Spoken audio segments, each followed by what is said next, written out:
Begin with continuing coverage of former county supervisor Zack Scrivner's mental health diversion case. He's accused of sexually assaulting a preteen girl, but never was charged with sex crimes.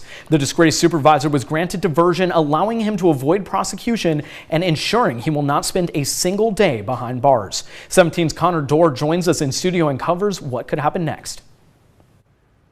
Vincent Scrivner was charged with 3 counts of child endangerment and 2 counts of illegally possessing an assault rifle, all felonies. One of the endangerment counts includes an allegation of sexual penetration of a minor. That kind of allegation usually leads to felony molestation charges, which carry stiff prison terms.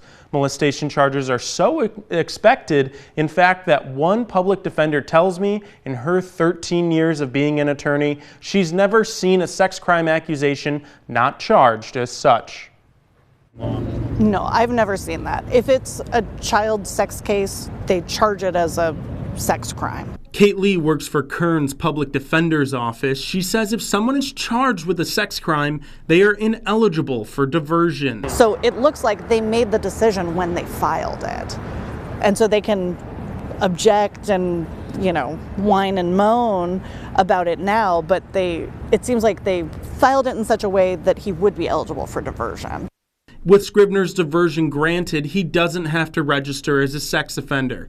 In fact, if he completes his diversion program, the entire case will be dismissed, and he won't even have a criminal record. After Friday's hearing, the Attorney General's office sent a statement saying they are weighing their options. But what options does the AG have? They could file a writ, which they would have to do within 30 or 60 days. I think they could also add the sex charges, which would disqualify him from diversion. I think they could also, if they wanted to, dismiss and refile. Overall, I'm disheartened and really sad for Christina and her family, but also future victims that I think will likely not come forward after their situations come to life.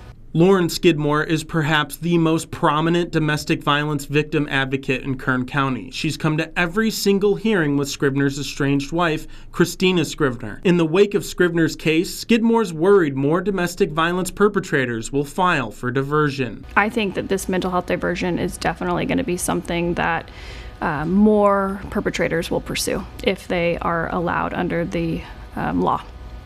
Scrivner's case is still shrouded in secrecy. When Scrivner's estranged wife, Christina Scrivner, filed a restraining order, the reasons for her request were outlined in a document almost entirely redacted by Judge Tanya Richard. These are the actual documents, completely blacked out, documents that are typically available to the public. Court staff said even the order granting the redaction is confidential. And though there were search warrants issued by KCSO, those warrants have been sealed.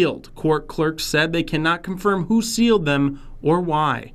In early August, 17 News submitted a public records request to the DA and KCSO requesting all communication between Zimmer and Youngblood, the top 2 law enforcement officials in Kern County, on the night of the Tehachapi incident. County Counsel declined our request, saying, quote, any disclosure could substantially interfere with the investigation. Even though much of this case is under a court seal, we wanted to dig deeper. We submitted 5 public records requests to the Attorney General's office, the Kern District Attorney's office, and the Sheriff's office, asking for all police reports, any communication between the DA's office and the AG's office, and any AG memos regarding charging Scrivner.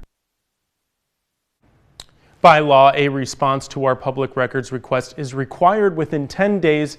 We will keep you updated on what they say. In studio, Connor Dorr, 17 News. Turning now